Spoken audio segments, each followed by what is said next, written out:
Você para abrir sua Bíblia comigo no texto de Lucas, capítulo 9, a partir do verso 28. Lucas, capítulo 9, a partir do verso 28. E nós faremos a leitura até o verso 45, a parte A do versículo 45. Peço a você para, após a leitura, não fechar sua Bíblia, manter sua Bíblia aberta comigo nesta passagem. Está escrito: cerca de 8 dias depois de proferidas estas palavras, tomando consigo a Pedro, João e Tiago, subiu ao monte com o propósito de orar. E aconteceu que, enquanto ele orava, a aparência do seu rosto se transfigurou e suas vestes resplandeceram de brancura. Eis que 2 varões falavam com ele, Moisés e Elias, os quais apareceram em glória e falavam da sua partida que ele estava para cumprir em Jerusalém. Pedro e os seus companheiros achavam-se premidos de sono, mas conservando-se acordados, viram a sua glória e os 2 varões que com ele estavam. Ao se retirarem estes de Jesus, disse-lhe Pedro: Mestre, bom é estarmos aqui. Então façamos 3 tendas, uma será tua, outra de Moisés e outra de Elias. Não sabendo, porém, o que dizia. Enquanto assim falava, veio uma nuvem e os envolveu. E encheram-se de medo ao entrarem na nuvem. E dela veio uma voz dizendo: Este é o meu filho, o meu eleito. A ele ouvi. Depois daquela voz, achou-se Jesus sozinho. Eles calaram-se, e naqueles dias a ninguém contaram coisa alguma do que tinham visto. No dia seguinte, ao descerem eles do monte, veio ao encontro de Jesus grande multidão. E eis que dentre a multidão surgiu um homem, dizendo em alta voz: Mestre, suplico-te que vejas meu filho, porque é o único. Um espírito se apodera dele, e de repente o menino grita, e o espírito o atira por terra, convulsiona até espumar, e dificilmente o deixa depois de o ter quebrantado. Roguei aos teus discípulos que o expelissem, mas eles não puderam. Respondeu Jesus: Ó geração incrédula e perversa, até quando estarei convosco e vos sofrerei? Traz o teu filho. Quando se ia aproximando, o demônio o atirou no chão e o convulsionou. Mas Jesus repreendeu o espírito imundo, curou o menino e o entregou a seu pai. E todos ficaram maravilhados ante a majestade de Deus. Como todos se maravilhassem de quanto Jesus fazia, disse aos seus discípulos: Fixai nos vossos ouvidos as seguintes palavras: O Filho do Homem está para ser entregue nas mãos dos homens. Eles, porém, não entendiam isto. Chama a sua atenção para o verso 28. Cerca de 8 dias depois de proferidas estas palavras. Isso requer de nós uma pergunta: que palavras? O que é que ocorreu 8 dias? Qual é o elo de ligação do que ocorreu a semana passada com o que está acontecendo agora? E a resposta está lá em Mateus 16. Diz a Bíblia que Jesus estava caminhando com seus discípulos no extremo norte de Israel, lá nas fraldas do Monte Hermon, lá em Bânias, onde nasce o Rio Jordão, lá em Cesareia de Filipe, quando ele faz uma enquete com seus discípulos e pergunta para eles: Quem dizem os homens ser o Filho do Homem? Em outras palavras, o que o povo comenta a meu respeito? E os discípulos responderam: uns dizem que tu és João Batista, outros dizem que tu és Elias, outros dizem que tu és Jeremias, outros dizem que tu és alguns dos profetas. Em outras palavras, ninguém sabia nada a respeito de Jesus. A ignorância era generalizada. Então Jesus se volta para os discípulos e pergunta: E vós, quem dizeis que eu sou? E Pedro, que era um líder, e Pedro, que era um falante, e Pedro, que não suportava que ninguém respondesse na frente dele, responde pelo grupo e diz: Tu és o Cristo, o Filho do Deus vivo. Talvez até aguardando um elogio de Jesus. Parabéns, Pedro, você é um homem iluminado, você é um homem antenado, você é um homem que sabe das coisas. Mas não foi a resposta de Jesus. Jesus respondeu assim: Bem-aventurado és, Simão Barjonas, porque não foi carne e sangue quem tu revelaram, mas o meu Pai que está nos céus. Em outras palavras, ô Pedro, você só sabe quem eu sou porque o Pai me revelou para você. Porque se o Pai não tivesse me revelado para você, como os demais, você também não saberia quem eu sou. E eu também te digo que tu és Pedro, e sobre esta pedra edificarei a minha igreja, e as portas do inferno não prevalecerão contra ela. Está aqui, meus irmãos, em Mateus 16, 18, um dos textos mais importantes da Bíblia, de cuja correta interpretação depende o futuro do cristianismo. Quem é a pedra sobre a qual a igreja está edificada? Nesses 20 séculos de cristianismo, 3 posições se cristalizaram. Uma delas, subscrita hoje por cerca de 800 milhões de pessoas, é que Pedro é a pedra. Há uma famosa frase em latim: ubi Petros, ibi ecclesia. Onde está Pedro? Aí está a igreja. Uma segunda posição, um segundo entendimento, é que a pedra sobre a qual a igreja está edificada é a declaração de fé. Tu és o Cristo, o Filho do Deus vivo. Onde essa declaração é feita, aí está o fundamento da igreja. Mas a terceira interpretação, penso eu, subscrita por todos nós nesta noite, se não pela maioria de nós, é que o próprio Cristo é a pedra sobre a qual a sua igreja está edificada. O texto nos leva a essa compreensão, se não vejamos. Na língua grega há uma espécie de trocadilho entre a palavra Pedro e a palavra pedra. Pedro procede de pedra e não pedra procede de Pedro. A palavra Pedro é Petros, fragmento de pedra. A palavra pedra é Petra, rocha inabalável, metáfora só usada para Deus em todas as Escrituras. Então o que Jesus disse foi o seguinte: eu também te digo que tu és Petros, fragmento de pedra, mas sobre esta pedra, sobre esta rocha que sou eu edificarei a minha igreja. O pronome demonstrativo também nos ajuda a entender.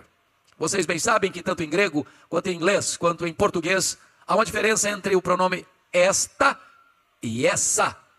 Eu estou com a minha Bíblia aqui do meu lado comigo e eu digo esta Bíblia. Mas se eu ponho a minha Bíblia no púlpito e me afasto, eu digo essa Bíblia. Se Jesus tivesse a intenção de dizer que Pedro era pedra, ele teria dito: eu também te digo que tu és Petros, e sobre essa pedra edificarei a minha igreja. Mas não foi o que ele disse. Eu também te digo que tu és Petros, fragmento de pedra, mas sobre esta pedra, sobre esta rocha que sou eu edificarei a minha igreja. De tal maneira que Jesus é o fundamento da igreja. Ninguém pode lançar outro fundamento além daquele que já foi posto, qual é Cristo Jesus. Segundo, Jesus é o dono da igreja. Eu edificarei a minha igreja. A igreja não é sua, a igreja não é minha, a igreja não é nossa. A igreja tem dono, e o dono da igreja tem marca de cravos em suas mãos. Terceiro, Jesus é o edificador da igreja. Ele diz: eu edificarei a minha igreja. Quem edifica a igreja não é você, nem eu, nem nós. Quem edifica a igreja é o próprio Senhor Jesus. Nós poderíamos usar todos os nossos recursos e todo o nosso conhecimento e todas as nossas técnicas, e nós não produziríamos sequer um convertido. Quem faz a obra é Ele. Quem convence de pecado é Ele. Quem dá o arrependimento para a vida é Ele. Quem dá a fé salvadora é Ele. Quem regenera é Ele. Quem justifica é Ele. Quem santifica é Ele. Quem glorifica é Ele. A salvação é uma obra de Deus. Deus a planejou, Deus a executa, Deus a consuma, para que toda a glória pertença a Ele. Mas Jesus disse mais: e as portas do inferno não prevalecerão contra ela. Jesus é também o protetor da igreja. Irmãos, nada, nem ninguém, nem neste mundo, nem no porvir, pode destruir a igreja do Deus vivo. Nem o mundo, nem a fúria dos homens, nem a sanha do diabo e seus demônios. Porque aquele que morreu pela igreja é aquele que protege a igreja. Ele é o fundamento, Ele é o dono, Ele é o edificador, Ele é o protetor da igreja. Pois bem, depois que Jesus termina essa verdade tão gloriosa, diz a Bíblia lá em Mateus 16, que pela primeira vez Ele abre para os discípulos um assunto que nunca tinha tratado com eles. Uma nova fase dos seus ensinos. Agora Ele revela para os seus discípulos que era necessário que Ele subisse para Jerusalém, fosse entregue nas mãos dos principais sacerdotes, para ser crucificado, para ressuscitar ao terceiro dia. E quando Pedro, que acabara de declarar que ele era o Cristo, o Filho de Deus vivo, escuta isso, diz a Bíblia que ele chama Jesus à parte: vem cá Jesus, vem cá um pouquinho, vem cá um pouquinho. E passa a reprovar Jesus. Tem piedade de ti mesmo. Isso jamais pode te acontecer. Larga a mão desses pensamentos soturnos e doentios. Pensa melhor, pensa direito, pensa em vida.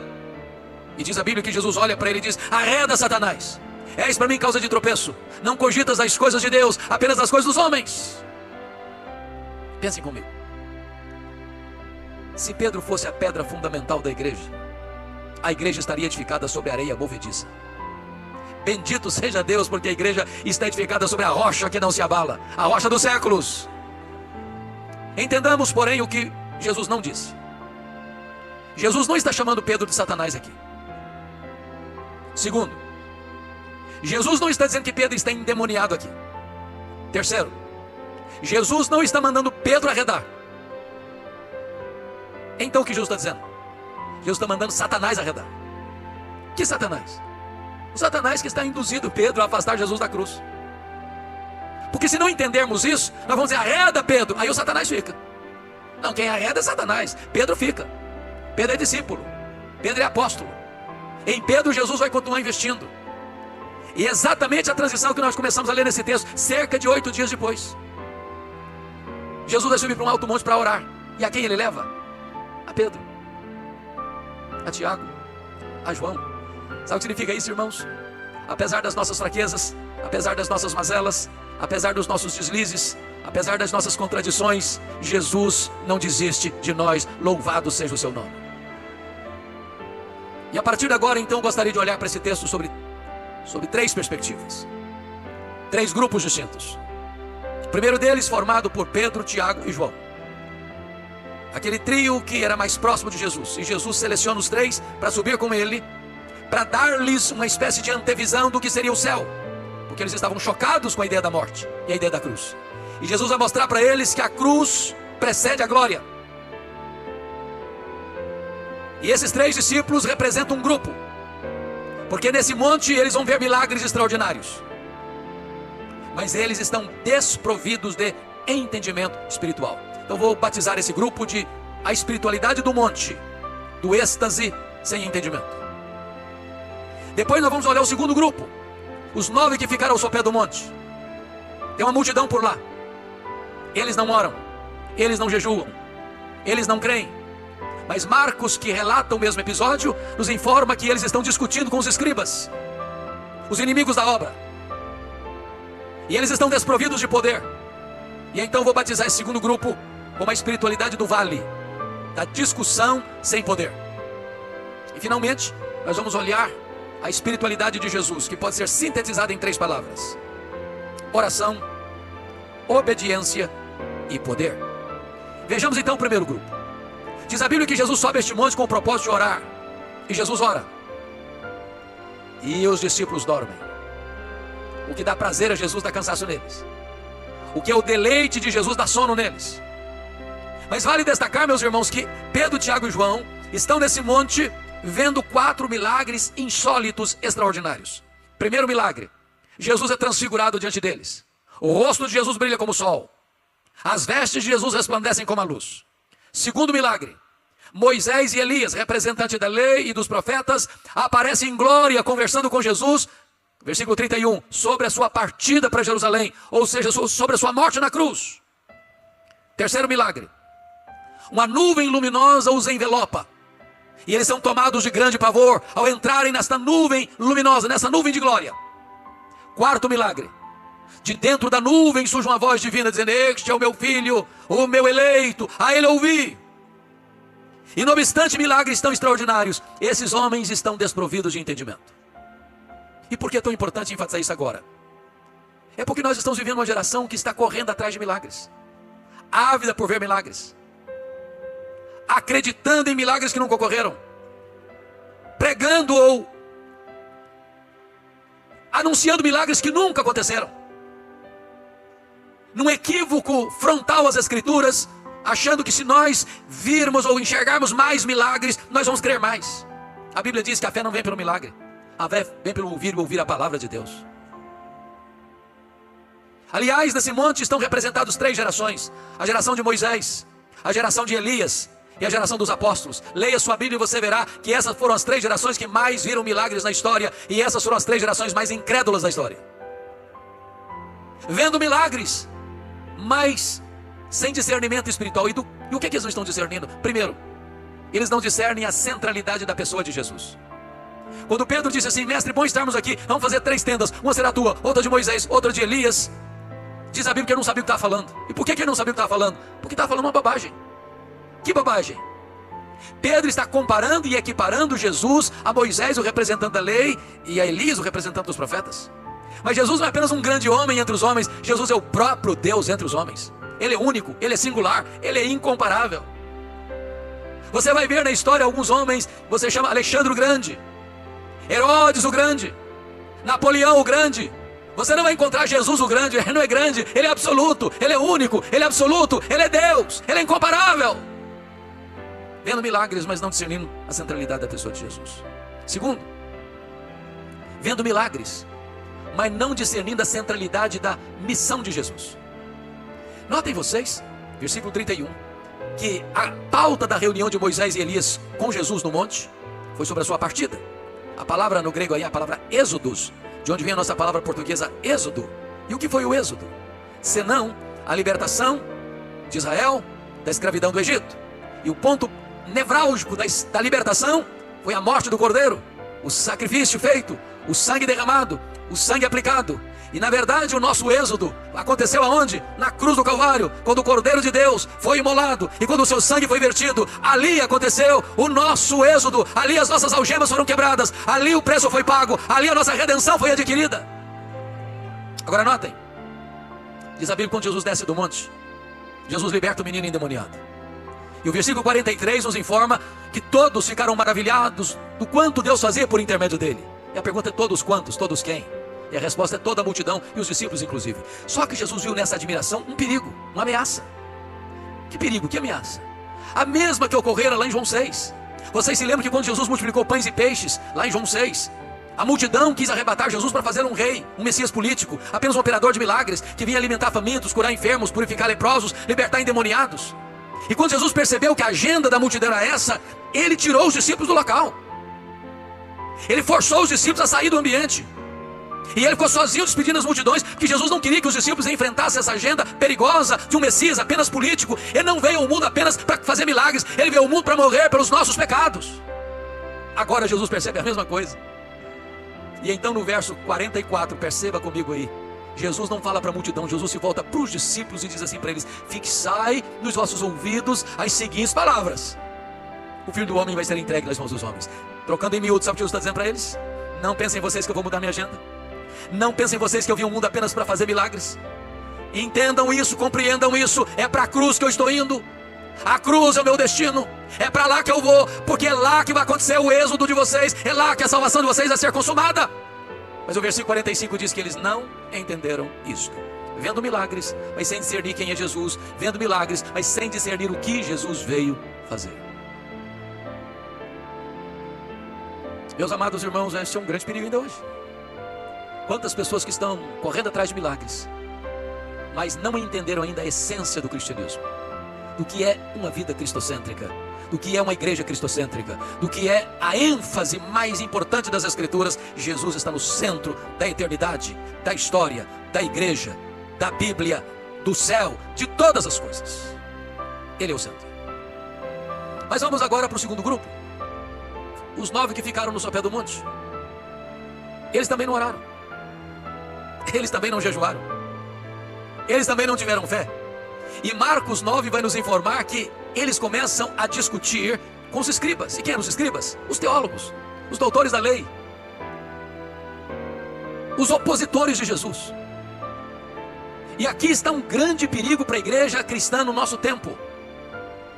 Qual o perigo? O perigo de discutir a obra em vez de fazer a obra. Há espaço para discussão? Claro que há. Nós temos uma matéria no seminário que todos nós que passamos por lá estudamos, apologética. Há momento para defender sua fé.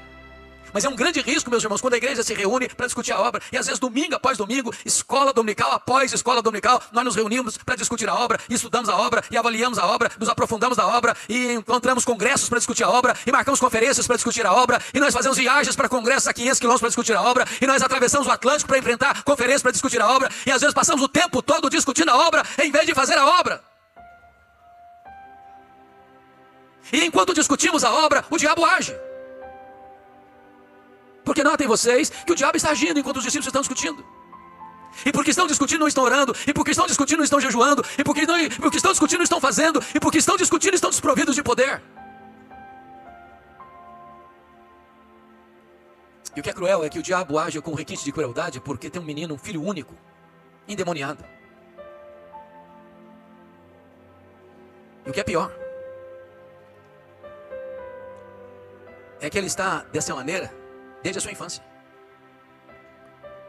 Meus irmãos, paremos um pouquinho aqui para fazer uma pergunta. Quem de nós tem alguma dúvida hoje que existe uma agenda perversa, supra-humana, demoníaca, por trás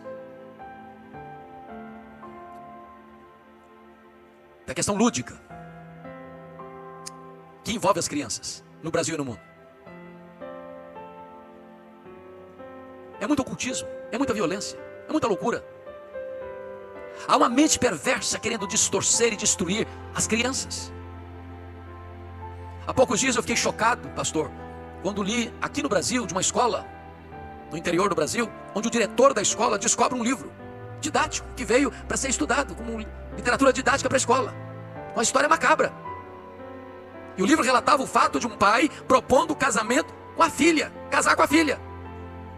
E destronar a mãe, a esposa. E transformar a mãe, a esposa, em escrava. E a filha rejeita a proposta de casamento do pai, e o pai persegue a filha. E o pai, sentindo-se rejeitado pela filha, resolve dar a filha para outro homem, e a menina, rebelada com a situação, amargurada com a situação, comete suicídio. E eu pergunto a vocês, que pedagogia tem isso? Que propósito tem isso? Que lição tem isso? A não ser confundir a mente, a não ser destruir os valores da família, a não ser solapar os alicerces da família, a não ser trazer transtorno para a família. Há uma mente por trás. O que é curioso é que os discípulos estão desprovidos de poder para resolver essa demanda. É triste quando a igreja não tem poder. E eu fico imaginando a cena que quando esse pai fica sabendo que os discípulos de Jesus estão na região, eu acho que ele vai para lá cheio de expectativas, e agora eu vou encontrar resposta para o meu problema, agora tem homens de Deus aqui na região, e esses homens de Deus vão trazer resposta para minha casa, e se frustra. Mas destaque para vocês, por favor, olhem comigo, capítulo 9, versículo 1, desse texto lido. Tendo Jesus convocado os 12, deu-lhes poder e autoridade sobre todos os demônios. Quantos demônios? Todos os demônios, para efetuarem curas. Mas agora eles não conseguem. Sabe por quê? Porque a vitória de ontem não serve para hoje. A plenitude do Espírito Santo de ontem não é suficiente para hoje. Há batalhas e batalhas. Mark Lloyd Jones, no seu livro Combate Cristão, diz que há demônios e demônios. O grau de resistência não é o mesmo. E esses homens estão fiados nas vitórias do passado e estão fracassando no presente. E diz a Bíblia que quando esse pai leva o caso a Jesus, eu apresentei o meu filho aos teus discípulos e eles não puderam, Jesus solta um ai de decepção, de dor, de angústia. Ó geração incrédula e perversa, até quando vos suportarei? Uma igreja fraca e sem poder provoca dor no coração do nosso glorioso Redentor. Porque se estamos sem poder, não é por falta de poder, é porque nós não estamos buscando poder. E Jesus então pergunta para esse pai, desde quando esse menino está assim? Qual foi a resposta do pai? Desde a sua infância. E a palavra no grego lá é brefos. E brefos descreve desde a vida intrauterina até a primeira infância. Isso me machuca muito. Eu fico imaginando o que é uma gravidez esquisita. Eu fico imaginando o que é um bebê esquisito. Eu fico imaginando o que é um menino brincando com seus coleguinhas e de repente ele sai desesperado. E se você ler os evangelhos sinóticos que relatam esse episódio, o demônio jogava no fogo, o demônio jogava na água, o demônio jogava na terra, o demônio machucava todo, e dificilmente o menino rilhava os dentes, espumava, dificilmente o demônio deixava sem antes machucá-lo todo. O tormento que era, o desespero que era. Há muitas crianças hoje, irmãos, ainda sob efeito dessas forças malignas. Eu começava, pastor, meu ministério lá em Vitória, nos idos de 1985. Era a minha segunda igreja. Converteu-se a Cristo uma mulher da classe média alta. Ela tinha uma criança de 3 anos. Um dia essa mulher caminhava pelas ruas de Vitória, com a criança no colo, recém-convertida, primeiro amor, cantando cânticos espirituais, caminhando pela rua e cantando com a criança no colo. De repente a criança desfigura o rosto e começa a falar blasfêmias pesadas contra Jesus. A mãe tomou um susto, pensou que se tratava de um surto psicótico. Dali mesmo levou a menina para um psiquiatra. Não conseguiram encontrar nada. Levou a outros médicos, ninguém detectou nada. E aquela mãe me liga desesperada e diz, pastor, eu preciso de ajuda. Diz, traz a criança aqui, por favor. E ela chegou no meu gabinete, eu estou sentado lá de cada mesa, a mãe sentou aqui, com a criança no colo, e eu conversando com a mãe, a menina me olhando com um olhar pesado.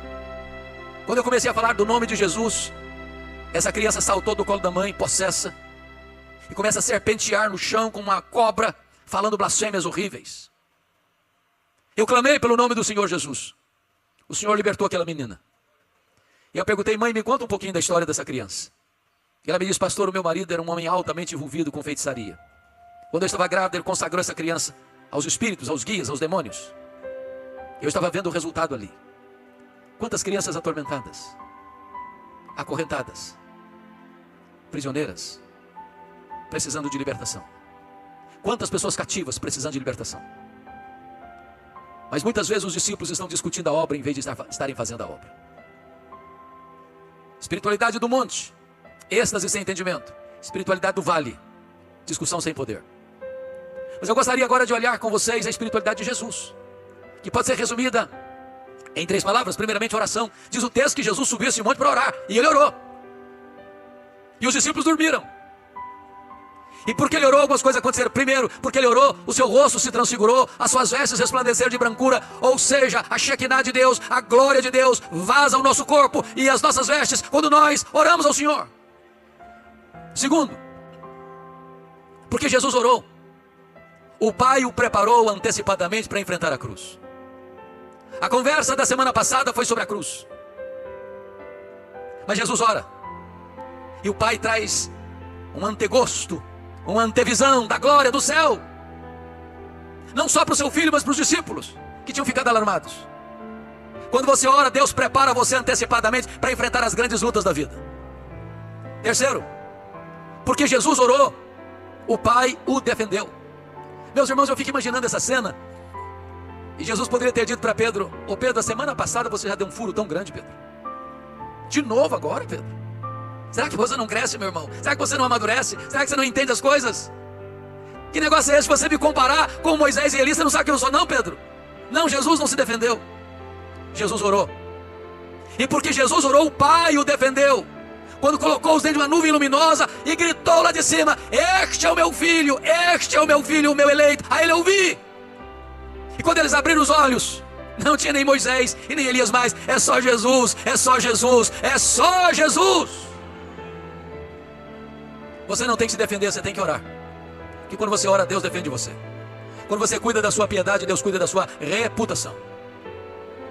A segunda coisa que nos chama a atenção na espiritualidade de Jesus é a obediência. Porque notem no versículo 31 que a pauta da reunião de Moisés e Elias com Jesus no monte foi sobre a sua partida para Jerusalém. A grande pergunta aqui no texto é: quando Jesus desce desse monte, qual é o grau de compromisso que ele tem com essa agenda? De obediência a essa agenda? O versículo 44 é a primeira evidência. Jesus se dirige aos discípulos assim: fixai nos vossos ouvidos as seguintes palavras: o Filho do Homem vai ser entregue nas mãos dos homens. Em outras palavras, eu estou indo para a cruz. E eu estou indo para a cruz como um rei caminha para a sua coroação.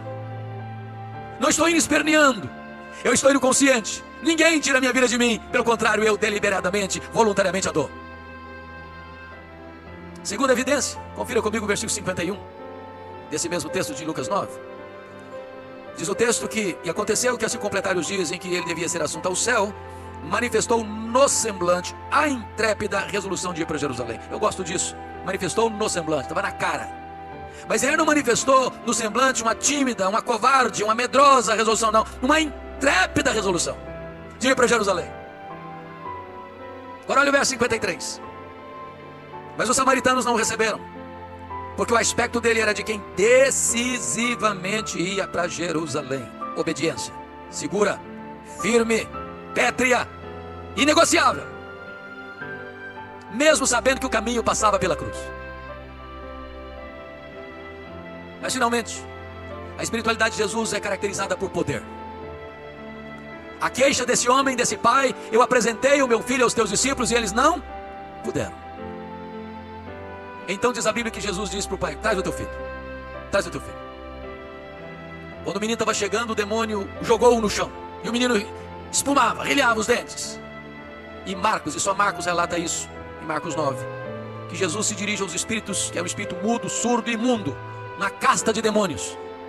E Jesus diz: sai, e nunca mais volta a ele. Notem comigo que uma pessoa pode ser liberta de uma possessão demoníaca, e se ela não se arrepende e crê no Senhor Jesus, os demônios podem voltar, e o segundo estado pode ser pior que o primeiro. A Bíblia diz isso. Porém a ordem de Jesus é categórica e peremptória: sai e nunca mais voltes. Porque ele tem poder e ele tem autoridade. Quando ele fala, o sol para. Quando ele fala, as estrelas aparecem. Quando ele fala, o mar se acalma. Quando ele fala, o vento cessa. Quando ele fala, os demônios têm que bater em retirada. Quando ele fala, os anjos têm que obedecer. Ele fala e a sua voz é poderosa. Louvado seja o seu nome. Oh, amados irmãos, a igreja precisa desse poder. Não há cristianismo sem poder. E não há poder sem oração. Eu quero concluir compartilhando com vocês uma experiência que tive há alguns anos em Recife, no Pernambuco. Eu fui convidado para pregar num culto de formatura do Seminário Presbiteriano do Norte, em Recife. E depois que preguei, um dos formandos veio me contar a sua experiência daquele ano. E ele era quartanista. Quando recebeu um convite de uma grande igreja para uma conferência de 3 dias, sexta, sábado e domingo. E vocês muito bem sabem que não é comum uma grande igreja convidar para a conferência anual um seminarista, sem qualquer desmerecimento ao seminarista. Via de regra, se procura uma pessoa mais experiente para compartilhar a palavra numa conferência assim. E eu costumo brincar também que todo seminarista do 4º ano tem uma leve sensação de que é um forte concorrente com Charles Haddon Spurgeon. Então o seminarista empacotou o seu melhor terno, botou seus melhores sermões na mala e partiu para lá com tanta alegria e com tanto entusiasmo. O próprio pastor o hospedou em sua casa. O que o seminarista jamais podia contar é que surgiram imprevistos nessa história. Na sexta-feira, já no final da tarde, quando já pensava em se preparar para ir para a igreja, chega uma mulher desesperada na casa do pastor. Diz: pastor, preciso de ajuda, e agora? O que foi? Tem uma mulher endemoniada na minha vizinhança, e está quebrando tudo por lá, e está todo mundo apavorado, e tem uma pequena multidão em frente à casa, e ninguém tem coragem de enfrentar a situação. O pastor respondeu calmamente: ô, minha irmã, que coisa interessante. Acaba de chegar de Recife um santo homem de Deus, preparado para essa tarefa. O seminarista começou a tremer as pernas e gaguejando dizer: eu só vim avisar o senhor que eu estou indo embora. Não, o pastor não deixou ele embora não, pegou o camarada pelo braço, saiu andando com ele na rua. De longe escutaram os gritos cavernosos daquela mulher. Quando chegaram em frente à casa, uma multidão apavorada. O pastor olhou para o seminarista olhou para o chão. E o pastor disse: seminarista, o caso é todo seu, pode entrar na casa. E tremendo muito ele entrou. E ele viu um quadro horrível. Aquela mulher com os cabelos desalinhados, falando blasfêmias. E quando ele ensaiou a primeira frase, a mulher lhe deu uma bofetada na cara e jogou ao chão. Um homem de quase 2 metros de altura.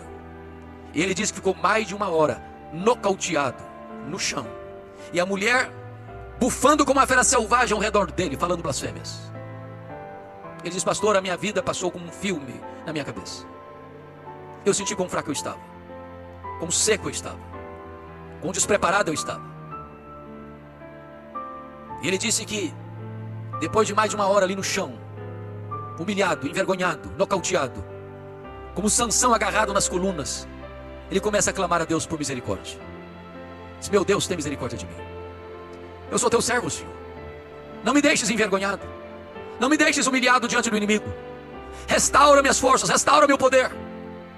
E enquanto ele ora silenciosamente assim, a mulher caiu. E quando a mulher caiu, ele se levantou. Porque diante de Deus, humildade, mas diante do diabo, autoridade. E ele deu ordem aos demônios para se retirarem daquela mulher. E a mulher ficou liberta, completamente liberta. E esse homem agora, no dia da sua formatura, abraçado comigo e chorando, me disse uma frase que eu nunca mais vou esquecer. Ele disse: pastor, eu entendi ali que não basta ser crente, não basta ser seminarista, não basta ser um diácono, não basta ser um presbítero, não basta ser um evangelista, não basta ser um missionário, não basta ser um pastor, não basta ser um teólogo. É preciso ter o poder do Espírito Santo de Deus.